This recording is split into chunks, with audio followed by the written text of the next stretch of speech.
বিশ্বকবি রবীন্দ্রনাথ ঠাকুরের হঠাৎ দেখা। রেলগাড়ির কামরায় হঠাৎ দেখা। ভাবিনি সম্ভব হবে কোনোদিন। আগে ওকে বারবার দেখেছি লাল রঙের শাড়িতে ডালিম ফুলের মতো রাঙা।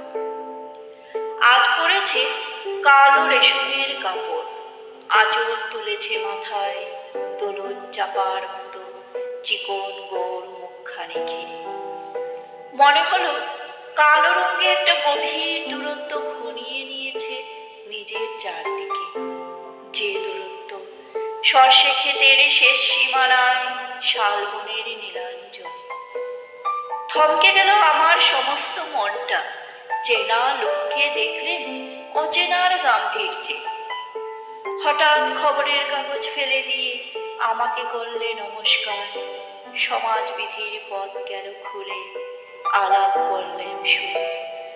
কেমন আছো, কেমন চলছে সংসার ইত্যাদি। সে রইল জানলার বাইরের দিকে চেয়ে, যেন কাছের দিনের ছোঁয়াচ পার হওয়া চাহনিতে। দিলে অত্যন্ত ছোট দুটো একটা জবাব, কোনোটা বা দিলেই না। বুঝিয়ে দিলে হাতের অস্থিরতায় কেন এসব কথা, এর চেয়ে অনেক ভালো চুপ করে থাকা। আমি ছিলাম অন্য বেঞ্চিতে ওর সাথীদের সঙ্গে। এক সময়ে আঙুল নেড়ে জানালে কাছে আসতে।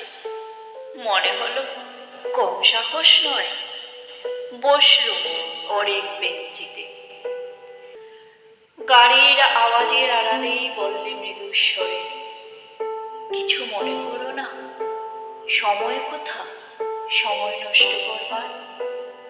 আমাকে নামতে হবে পরের স্টেশনে। দূরেই যাবে তুমি, দেখা হবে না আর কোনো দিনই।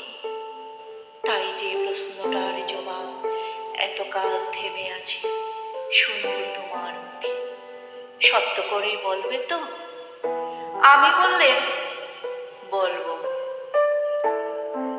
বাইরে আকাশের দিকে তাকিয়ে শুধুলো, আমাদের গেছে যেদিন একেবারেই কি গেছে, কিছুই কি নেই বাকি।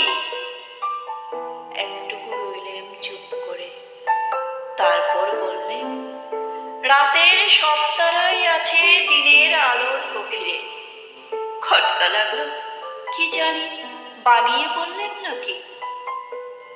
সে বললে, থাক, এখন যাও ওদিকে। সবাই নেমে গেল পরের স্টেশনে। আমি চললেম